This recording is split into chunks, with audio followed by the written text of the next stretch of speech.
Notre rôle maintenant, c'est détecter notre lumière et en profiter au maximum. Et quand on a un plaisir ou un désir, la porte s'ouvre encore plus grand. Vous comprenez c'est quoi la lumière? Lumière, amour. C'est pas important qui tu es, où tu es, comment tu es. Dieu t'aime.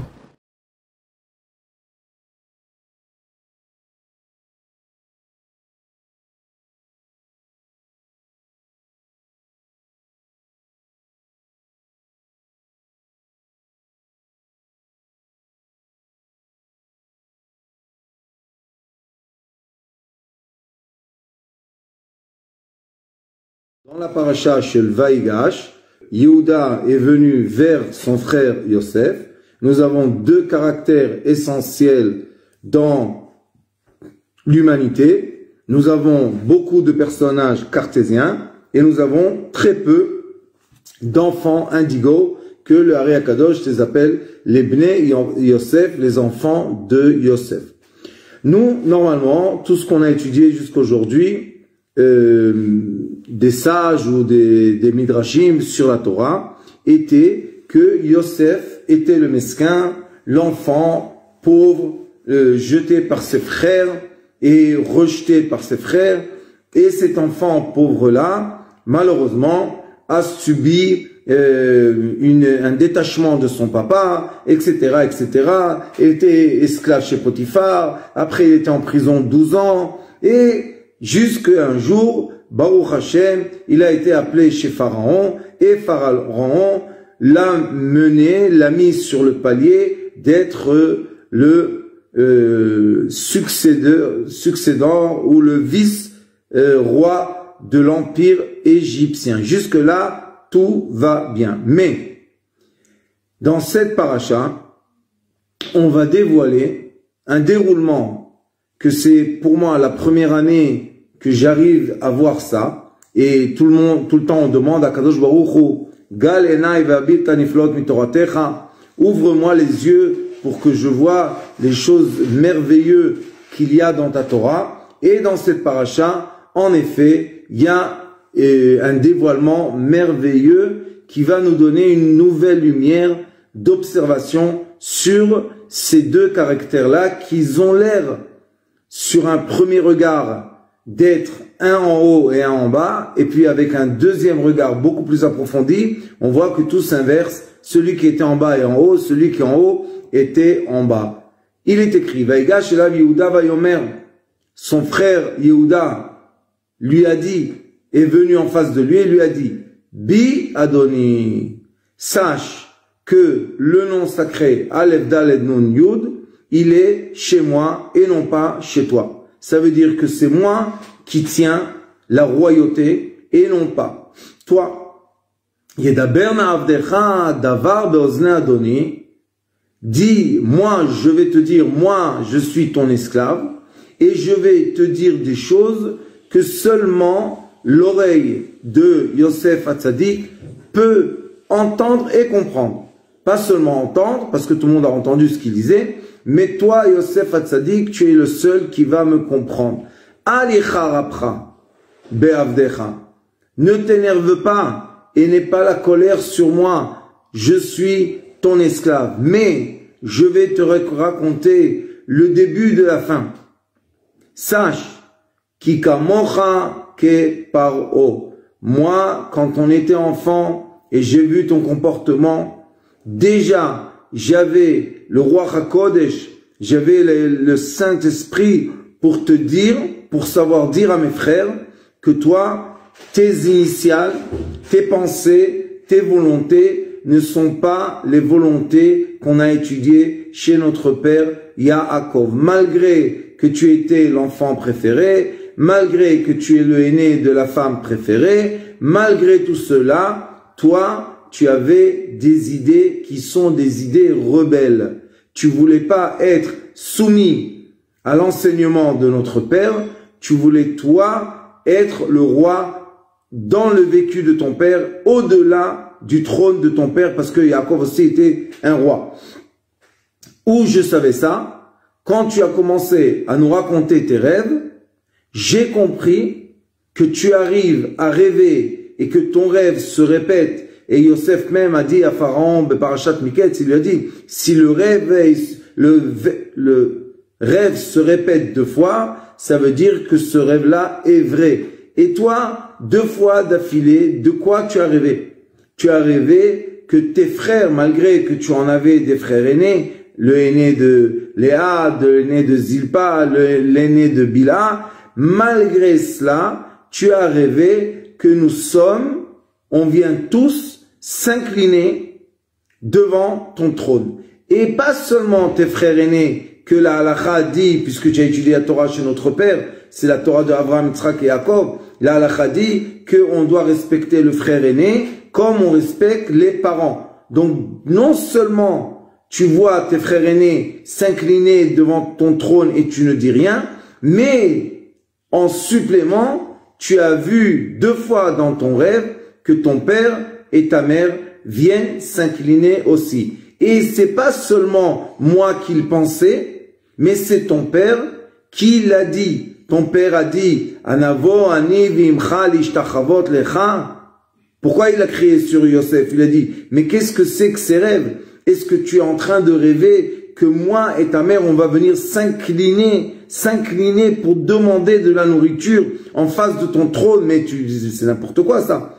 Et Yosef n'a jamais renoncé à ses rêves. Malgré tout ce qui s'est passé, on n'a jamais trouvé dans la Torah que Yosef renonce à ses rêves. Au contraire, quand il arrive au 70e escalier devant Pharaon, il se rappelle des rêves et il se rappelle qu'il allait être le roi et celui qui va contrôler l'économie mondiale et bien sûr l'économie de ses parents. Et regardez qu'est-ce qu'il lui dit maintenant Yehuda. Yehuda lui dit, sache que quand j'étais jeune et tu étais jeune, moi j'ai déjà vu que tes pensées, puisque la personne rêve la nuit ce qu'elle pense la journée, tes pensées étaient de dépasser ton père, de dépasser tes frères, pour qu'on vienne tous s'incliner, parce que dans les rêves, c'était pas qu'il venait à côté de son trône et il les nourrissait.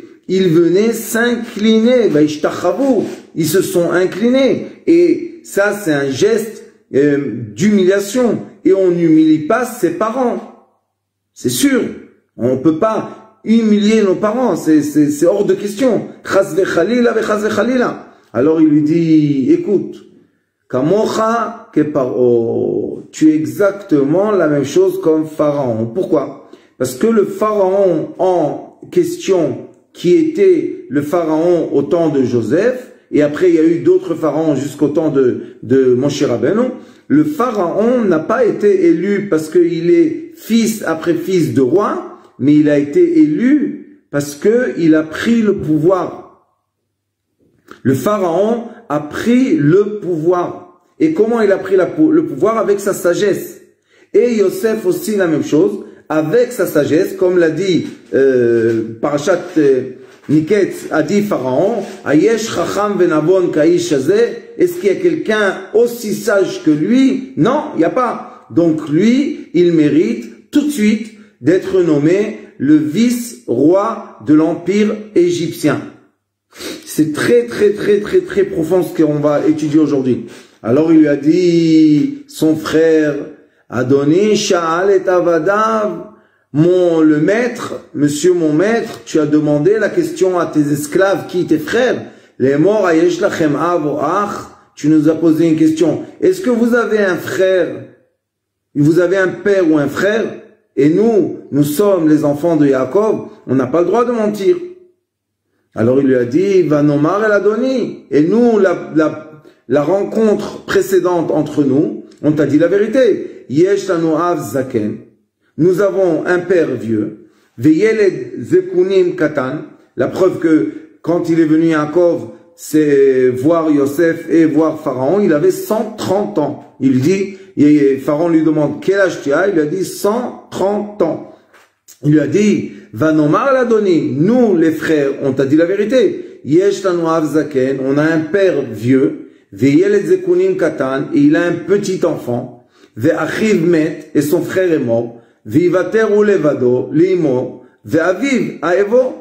Eh bien voilà, la première fois qu'on t'a rencontré, tu nous as posé la question, on t'a pas menti, on t'a dit au contraire, oui, nous avons un frère, nous avons un père, le père a un fils, il avait un autre fils, mais ce fils-là est mort, donc on t'a dit la vérité. Première question, comment est-ce possible que Yosef entend déjà la première fois que le père est vivant? C'est une grande chance, puisqu'il avait 130 ans, quand même, c'était un âge très avancé. Comment tu entends que ton père est vivant, et que ton petit frère Binyamin est vivant, et tu endurcis ton cœur, et tu sors pas de ton être pour vite aller monter vers ton père et l'emmener en Égypte pour lui donner de la nourriture, puisque tu savais qu'il y a seulement 2 ans des 7 ans de la sécheresse et de la misère qui sera dans la terre de Canaan et dans la terre d'Égypte. Tu le savais, puisque tu as dit, c'est toi le prophète qui a dit qu'il y aura 7 années de sécheresse, et puis 7 années d'abondance, et après 7 années de sécheresse. Alors il lui dit, Yehuda, il lui parle sévèrement, il lui dit, Ve'aviv, Aevo, le père, notre père, aime son petit. Va tomer el avadecha. Et toi, tu as dit à tes esclaves, nous, les frères, tu nous as dit, Oridu elai v'asim aini alav. Je veux voir cet enfant pour voir qui est-il. Et bien là, il y a déjà la première fois que Yehuda dit à Yosef, franchement, en face de lui, il lui dit, écoute, tu as eu la cruauté.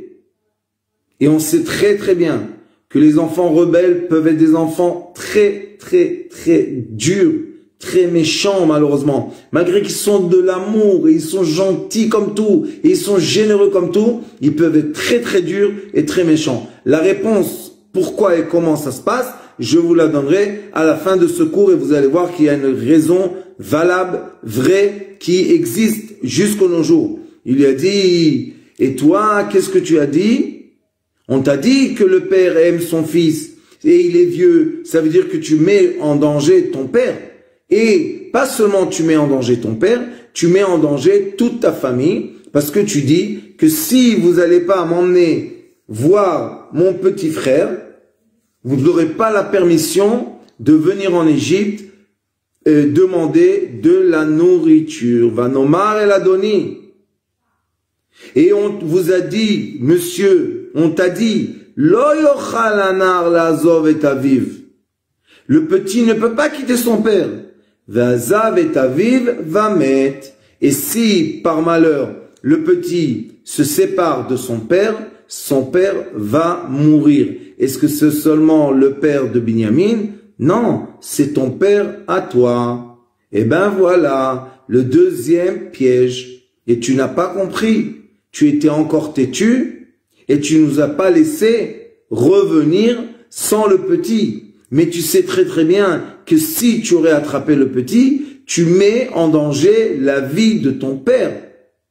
Donc, tu n'as aucun vrai sentiment vis-à-vis de lui, tu as seulement un sentiment vis-à-vis de tes volontés, de tes caprices et de ta royauté. Ton père ne t'intéresse pas vraiment. Alors arrête de nous dire que tu étais mesquin parce que ton père, tu as aimé ton père et c'est à cause de ça que tu as accepté de passer tout ce que tu passais. Non, c'est pas ton père que tu as aimé, c'est toi-même que tu as aimé. Et ce sont des paroles très vraies. Très vraies. Tous ceux qui sont Bnei Yosef, tous ceux qui sont indigos doivent avouer. On a le cœur, et je m'inclus dans cette équipe, nous avons des fois le cœur en pierre. Incroyable, mais vrai. Mais d'un autre côté, on est tendre, et on est doux, et on est généreux, et on est gentil comme tout. Comment ça se passe ça? Parce que les enfants de Yosef, les enfants indigos, la comment on appelle ça, la psychologie moderne et la psychiatrie moderne dit que ce sont des enfants qui sont bipolaires. Ça veut dire qu'ils ont deux polarités et des fois ils sont en haut et des fois ils sont en bas. Et à la fin de ce cours, je vais vous dévoiler quel est le système qui fait que des fois ils sont en haut et des fois ils sont en bas. Vatomer el avadecha, et toi tu as dit à tes esclaves, im lo yered achechem hakaton itchem, lo tosifun lirot panai. Si vous allez pas emmener avec vous votre petit frère, vous n'allez pas pouvoir me revoir. Cela était les condamnés, écoutez bien, condamner son père et ses frères à la mort par la faim, la famine. Vous savez que quand on parle de la famine qui était au temps des 7 années de famine, c'est pas une famine que on va au supermarché, au lieu d'acheter du pain, on va manger des gâteaux. C'est pas de cette famine qu'on parle.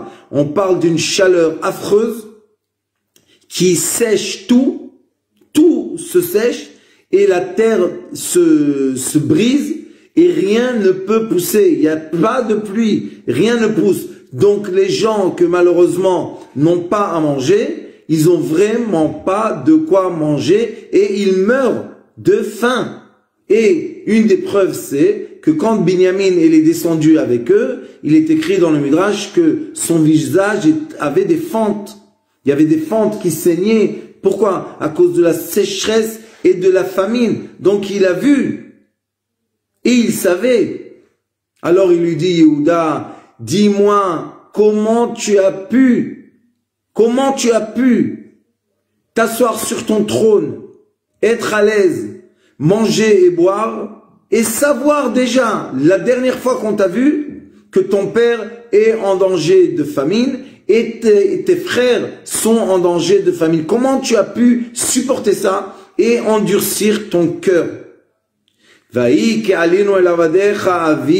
regardez, Yehuda lui met un piège et lui dit, regarde, on est revenu sur nos pas voir ton esclave, notre père, Vanagedlo et divrei Adoni, et on lui a dit ce que tu nous as dit. Déjà là, encore une fois un piège. Comment toi, Yosef, qui aime tellement son père, et que tu avais tous ces 22 ans l'image de ton père en face de toi, comment tu es capable d'entendre, puisqu'il a dit Beoznei, je parle dans tes oreilles, ça veut dire que tu comprends très bien ce que je te dis. Comment tu es capable d'entendre que quelqu'un nomme ton père d'esclave et tu dis rien? Et pas seulement un esclave par hasard, mais ton propre esclave, et tu ne dis rien. Et le Midrash dit que tout le discours de Yehuda, Yosef n'a rien dit. Et le roi Salomon dit, Shtika keoda'a. Quand quelqu'un ne dit rien, il accepte ce qu'on lui dit. Regardez, c'est très profond. Vayomer Avinu. Quand Yehuda parle de leur père, des tribus, il ne prononce pas le mot Avdecha Avinu. C'est seulement quand il s'adresse à Joseph, il lui dit ton père, notre esclave. Alors, il dit ici, attendez, j'ai une panne d'électricité, voilà. Alors, il lui dit ici, il lui dit, Vayomer, Vaïki alinu el avdecha, Vayomer avinu, Shuvu, Shivru lanu me'at ochel. Et ton père, après une période, que c'est vrai que tu nous as envoyé avec de la nourriture, cette nourriture est finie, parce que la nourriture, on la mange, et notre père, pas l'esclave, notre père, nous a demandé de redescendre en Égypte pour ramener de la nourriture. Vanomer lo nochal laredet. On ne peut pas redescendre en Égypte.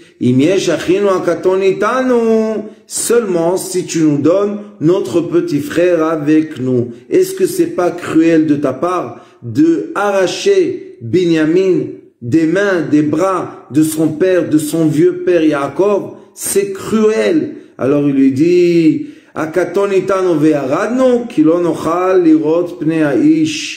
et on ne pourra pas voir le visage de le Ish. Ça, c'est un des indices de cette paracha quand on dit le mot Ish. Qui est Ish? Retenez qu'on dit on ne pourra pas voir le visage de la personne. Si notre petit frère n'est pas avec nous. Et pourquoi ici, il ne lui dit pas, il ne s'adresse pas à lui? Pourquoi il ne dit pas Ata? Pourquoi il dit Aïch? Parce que ça, c'est un indice de la solution. Il lui dit Vayomer Avdecha Avi. Et maintenant, quand il lui dit ton esclave, mon père, ça veut dire que Yehuda savait très très bien à qui s'adresser. Eleinu atem yadatem kishnaim yalda lishti. Vous savez très bien que ma femme Rachel que j'aimais m'a emmené 2 enfants. Vayetze achad miti. Il y en a un qui est sorti de chez moi. Va omar. Et j'ai dit Tarof toraf velo raiti vadena. J'ai été complètement bouleversé et je l'ai pas vu jusqu'à maintenant. Ça veut dire que Yaakov aussi avait un certain savoir que Yosef est en vie. Sinon, il aurait dit, eh ben voilà, un est mort, comme Yehuda a dit. Et vous avez pris aussi ce petit, mon petit Binyamin de chez moi, ou Krao Ason, et si quelque chose de dangereux va se passer, puisque c'était période de famine, vous avez, il y avait les voleurs qui volaient la nourriture, il y avait, tout le monde était en Drolamous. Il lui dit, vous allez descendre ma vieillesse de façon mauvaise à ma mort. Et maintenant, moi, Yehuda, c'est moi qui est venu vers mon père, ton esclave. Vous voyez que chaque fois que Yehuda s'adresse à Joseph, il lui dit, ton père, ton esclave, et Joseph encore ne dit rien du tout. Il est assis sur son trône et il entend tout ce discours. Sans avoir honte, sans pleurer, sans rien du tout. Et si, chas vechalila, par malheur, l'enfant ne revient pas avec nous chez son père, eh ben, ça sera condamné, le père, à la mort, que Dieu nous en préserve. Et lui, il verra qu'on est revenu, mais l'enfant n'est pas là, va mettre. Il va mourir. Ken, efata, va mettre. Et on aura descendu la vieillesse de ton esclave, notre père, Beyagon Shaola, dans un endroit très mauvais. Qui avdecha, moi, ton esclave, je suis garant. Arev et anar ma vie. Et vous voyez que là, il y a une précision dans la Torah, que quand il dit avi, il ne dit pas avdecha. Il ne dit pas esclave. Jamais dans cette paracha, et Yehuda prononce le nom esclave à côté de son père quand il parle de lui ou de ses frères. Seul quand il parle de Joseph, il prononce le nom esclave. Et Joseph ne dit rien du tout. Comment est-ce possible que tu aimes ton père tellement, que tu dis que tu honores ton père tellement, que tu dis que tu veux seulement le bien de ton père, que tu dis que tu as l'image de ton père en face de toi, et tu entends quelqu'un prononcer tellement de fois le terme ton père l'esclave, ton esclave, et tu ne dis rien. Ça veut dire que Joseph avait une rigueur extrême en lui dans cette rencontre.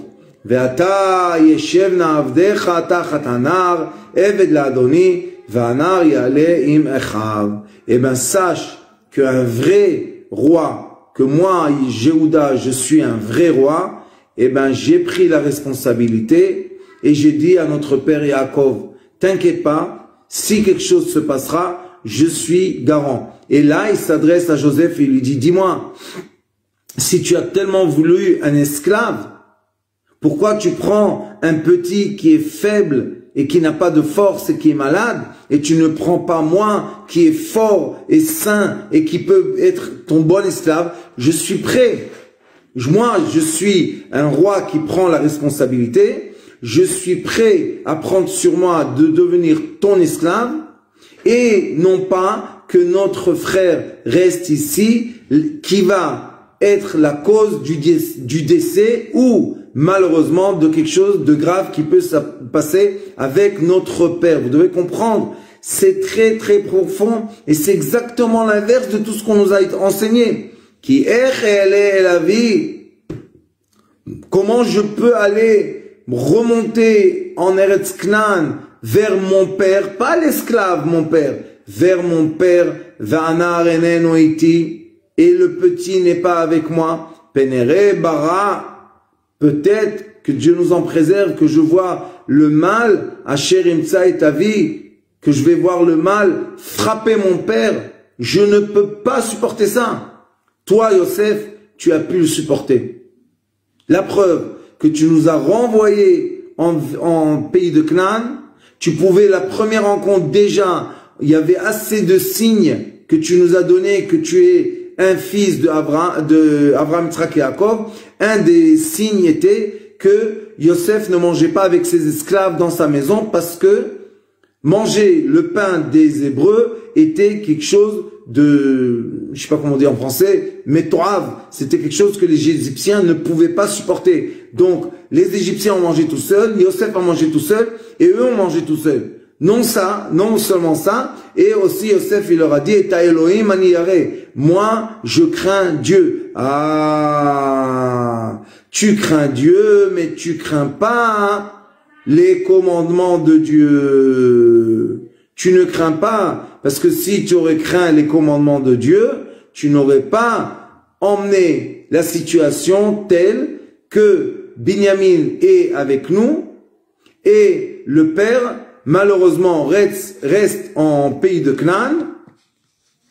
Le père reste en pays de Canaan, et maintenant, il va subir, malheureusement, une maladie. Il va subir quelque chose de très très grave. Alors, il lui dit, oi, oi, oi, oi, levelo yachol Yosef leitapek lechol anitzavim alav. Yosef ne pouvait plus se retenir émotionnellement malgré tous les gens qui étaient autour de lui. Qu'est-ce qui s'est passé? Vaikra otziu kol ish me'alai. Kol en hébreu c'est pluriel, ish c'est singulier. Alors pourquoi il dit otziu kol ish? Sortez tout l'être, tout le personnage. Mais alai velo amad ish, et le personnage n'était pas présent avec lui quand Yosef a avoué à ses frères toute l'histoire. Et ben voilà l'histoire de Ish, comme je vous ai dit au début, Kilon ochal lirot pne a Ish. Qu'est-ce que c'est que cet indice qui s'appelle Ish? Sachez que les enfants Yosef, les enfants indigo, naissent sur terre ils sont accompagnés de l'ange de la rigueur qui s'appelle Gavriel, l'ange de la rigueur. Et cet ange-là, c'est lui qui se met à l'avant du caractère des enfants de Yosef. Cela veut dire que eux-mêmes, par leur propre volonté, ne veulent surtout pas Les enfants de Yosef ne veulent surtout pas de faire du mal aux gens. Comme je vous ai dit, ce sont des gens magnifiques, ils sont très généreux, mais pourquoi des fois ils sont tellement durs que c'est impossible, ils sont têtus comme tout. C'est pas eux. Ils ont un ange, et cet ange-là se met comme une paroi entre eux et ceux qui sont autour d'eux. Cet ange-là isole ses enfants, je peux vous le dire parce que je le sais, de mon vécu, et il les isole tellement fort, et il montre à la communauté ou à la famille qui entoure les enfants de Yosef, comme si que Yosef était un rebelle, un dur, un méchant, tout ce que vous voulez. Et c'est pour cela qu'ils se permettent, ceux qui entourent les enfants indigos, d'être durs avec eux et de leur faire du mal. Mais vous voyez que Yehuda était un homme sage. Et avec sa sagesse, qu'est-ce qu'il a réussi à faire? Il a réussi à montrer à Yosef la vraie image de la vraie situation. Il lui a dit, toi, tu es pas du tout un mesquin.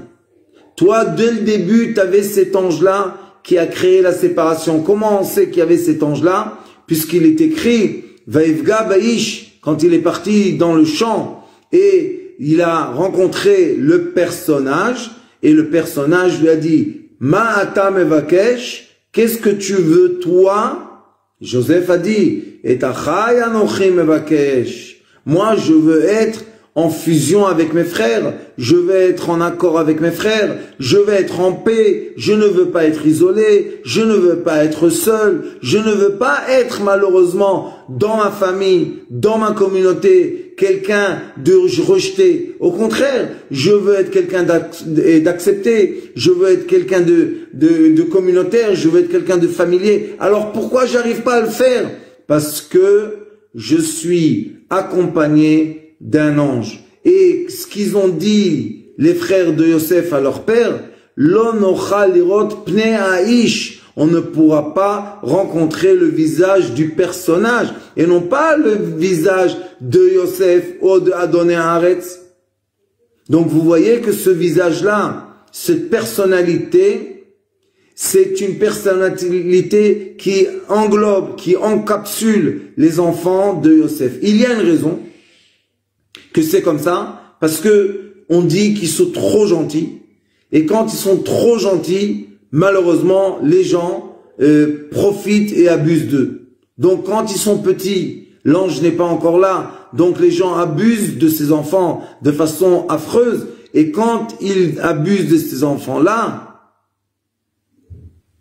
eh ben c'est exactement ce que j'explique maintenant, Madame Evelyne Etouati, c'est que au début, ces enfants sont exploités, comme ils ont une générosité qui n'a pas de fin. Les gens, malheureusement, profitent d'eux. Et là, à un certain moment, les enfants de Yosef pleurent, sont tristes, et Akadosh Baruch Hu leur envoie une force de rigueur qui est la force d'un ange, et c'est pour ça qu'on dit qu'ils sont imbattables. Je ne sais pas si vous savez, mais dans les sports du combat, les enfants indigos sont imbattables. Impossible de les gagner. Sauf si on a réussi à toucher leur cœur.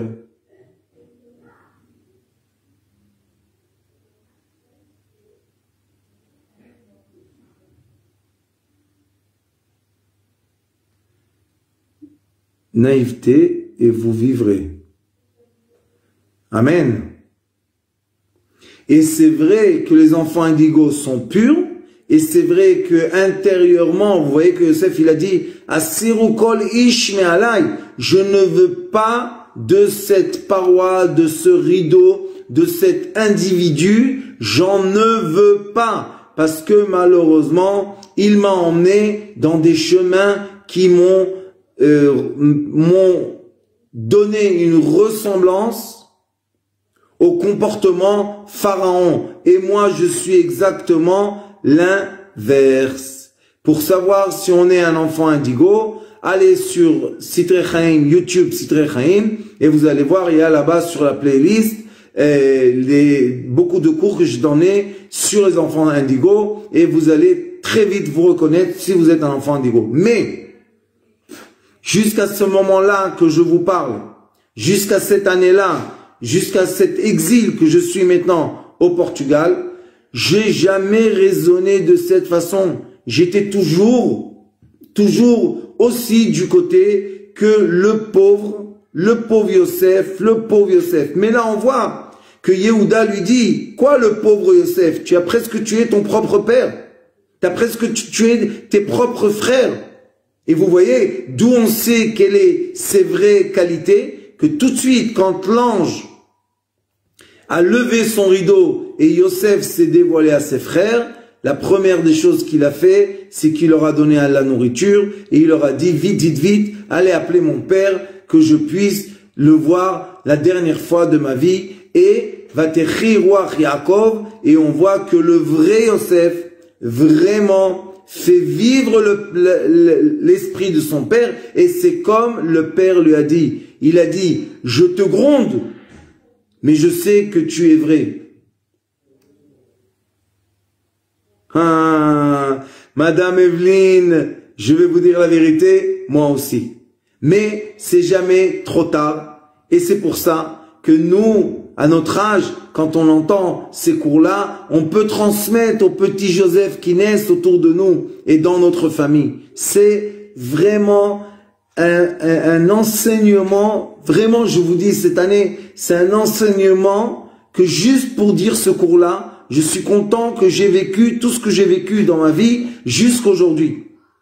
Ce sont les cours qui m'ont ramené à l'étude de la Torah, les vidéos, enfants indigo, je vous aime, m'ont sauvé la vie. Merci madame. Oh, le pass sanitaire, j'aimerais tellement vous rencontrer un jour. Je viens à Paris. Voilà, je serai là le 19 jusqu'au 21. Donc, ce que je voulais vous dire en conclusion, c'est que on voit que nous avons un comportement des deux frères qui sont à l'opposé et aux extrémités et polaires les uns vis-à-vis de l'autre. Mais en vrai, les deux frères veulent le bien de leurs parents. Et si vous voulez affaiblir la paroi de l'ange de guerre qui accompagne les enfants de Yosef, il faut parler avec eux tout de suite, direct, dans le cœur, au sentiment. Et quand on parle avec eux au sentiment, comme à mon époque on disait le chantage au sentiment, mais c'est pas un chantage, c'est la seule façon qu'on peut parler avec eux pour adoucir leur cœur qui devient dur comme de la pierre. Pour adoucir ça, pour faire fondre la pierre, pour faire fondre le bouclier de fer, il faut parler avec eux en douceur et en amour. C'est vrai, ça nous demande beaucoup plus de patience, ça nous demande de réfléchir à chaque chose qu'on dit, ça nous demande de faire beaucoup de câlins. C'est vrai que ça crée aussi de la jalousie avec les autres frères. Je connais, j'en ai chez moi à la maison. Mais, à la fin, si on va pas se comporter avec eux comme ça, on va subir dans la maison la présence d'un enfant qui est déjà âgé et accompagné de l'ange de la guerre, Gabriel, et l'ange de la rigueur et la guerre. Et toute la journée, il y a la guerre à la maison. Les parents sont épuisés de cette guerre. Et pourquoi cette guerre? Parce que nous sommes têtus et on ne veut pas. Et on ne veut pas, malheureusement, prendre du temps pour adoucir ces âmes qui sont tellement fragiles à l'intérieur et tellement douces à l'intérieur et tellement généreuses à l'intérieur et tellement gentilles à l'intérieur. Ils vont vous donner leurs habits, ils vont vous donner tout ce qu'ils ont, juste pour pas vous voir souffrir. Alors comment de l'autre côté, c'est des durs, mais que Dieu nous en préserve, comment ils peuvent être durs? Le secret est l'ange Gabriel. Gavriel. Et vous savez qu'est-ce qu'on doit faire avec cet ange? Le Zohar Kadosh dit que c'est aussi l'ange qui s'appelle l'ange Uriel. C'est quoi l'ange Uriel? C'est l'ange de la sagesse et de la lumière. Et il s'appelle aussi Raziel, l'ange du secret et de la lumière. Vous savez que quand on parle avec ces enfants-là et on leur donne des enseignements comme on parle avec un adulte, incroyable comment ces enfants comprennent, comment ils intègrent les choses. Mais d'un autre côté, quand ils sont en classe, c'est les derniers de la classe. Comment est-ce possible d'être tellement intelligent et tellement cancre? Comment ça marche? Parce que si ils ont une professeure ou un professeur qui les aime, qui leur parle de façon tendre, ils deviennent les enfants les plus réussis de la classe. Parce que on leur a ouvert la porte. On a enlevé le rideau qui s'appelle la guerre et la rigueur. Mais si malheureusement le professeur se moque d'eux, leur fait des remarques, leur parle pas comme il faut, et ben voilà, il va maintenant confronter une année entière.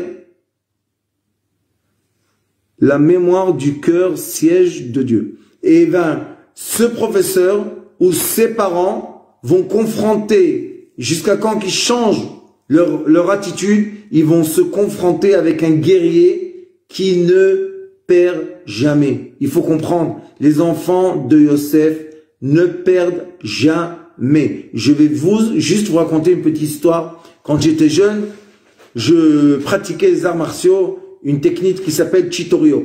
Et j'avais un professeur japonais. Et comme j'étais très très fort comme les enfants de Yosef, je m'entraînais seulement avec les adultes. Et même chez les adultes, j'étais le plus fort. Donc j'avais pas avec qui m'entraîner, je m'entraînais avec lui. Et une fois, on a fait un combat devant tout le monde. Et dans le combat, il m'a vraiment frappé, mais des coups, j'étais tout bleu. Et je tombais pas par terre. Alors il m'a dit, Yosef, tombe. Je lui ai dit, quoi tombe? Fais-moi tomber. Qu'est-ce que ça veut dire quoi tombe? Et qu'est-ce qu'il a fait? Il m'a déboîté le genou du pied droit.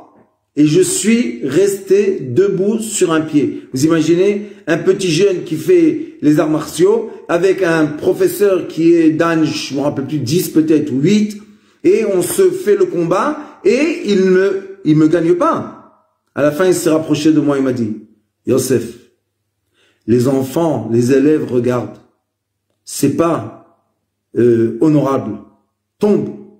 Il m'a donné un petit coup, je suis tombé par terre. Il m'a re-emboîté le genou, et après il m'avait dit, j'ai compris avec qui j'ai affaire. Toi, c'est impossible avec la force. Ça va être seulement avec la douceur. Et Baruch Hashem, j'ai eu la chance que ce monsieur qui s'appelle Kichi Sasayama, qui est encore vivant, qui enseigne encore le karaté, un des plus grands maîtres aujourd'hui de Chitorio, lui, il m'a enseigné les arts martiaux spirituels qui m'ont ouvert la porte à la reconnaissance de l'aspect spirituel dans un corps d'un être humain, ce que je ne connaissais pas du tout et j'avais aucune possibilité, à cause de la vie qu'on menait, d'avoir l'accès à ce trésor qui m'a vraiment ouvert beaucoup de portes. Donc, il faut être reconnaissant, il faut savoir que des fois, oui, on ne peut pas qu'on nous a battus, qu'on a accepté de perdre pour le respect de notre prochain. Et c'est comme ça, chaque fois qu'on est dans un argument, il faut savoir lâcher prise. Vous voyez que les enfants de Joseph, les Bnei Yosef, les vrais, ils étaient tous des guerriers. Et il n'y a rien à faire, on est né avec un ange guerrier. Mais sachez que vous pouvez transformer cet ange en sagesse et lumière. Et c'est la raison pour laquelle, aujourd'hui, Baruch Hashem, après avoir été éduqué par mon vrai maître, Mordechai Ben Yosef Cholaim Zatzukal, qui a su comment me prendre en douceur et de construire mon âme et me mettre en confiance et m'amener à être aujourd'hui, Baruch Hashem, avec l'équipe Sitrei Chaim, diffuser dans le monde la sagesse de la thérapie lumière. Je suis très heureux d'avoir dit ce cours-là, malgré les difficultés au début. Et vous voyez, pourquoi je vous dis qu'on est têtu et dur? Parce qu'une personne normale, quand ça commence à ne pas marcher l'Internet, ça y est, elle quitte. Elle quitte le bateau, elle dit, je m'en fous, pourquoi je vais prendre la tête? Mais non, pas nous. Nous, on va réessayer, on va connecter, déconnecter, connecter, déconnecter. Et jusqu'à quand qu'on va réussir à surmonter même des problèmes qui ont l'air d'être des problèmes banals. Mais pour quelqu'un normal, il aurait quitté depuis longtemps. Et puis nous, on ne quitte pas la chose. Avec l'aide de Dieu, je vous remercie de tout mon cœur d'être présent. J'espère qu'on va se voir en France. Il y a un séminaire qu'on fait le 19. Vous pouvez vous inscrire. Et là-bas, on va parler du point zéro, du point d'équilibre. On va méditer ensemble et on va dévoiler en soi-même le vrai caractéristique qu'on est. Et Bezrat Hashem, on va fondre cette rigueur que Dieu nous en préserve et on va l'en transformer en belle lumière. Merci de tout mon cœur. Que Dieu vous bénisse aujourd'hui et toujours, vous et tous vos proches et tous ceux qui ont besoin de cela. Merci.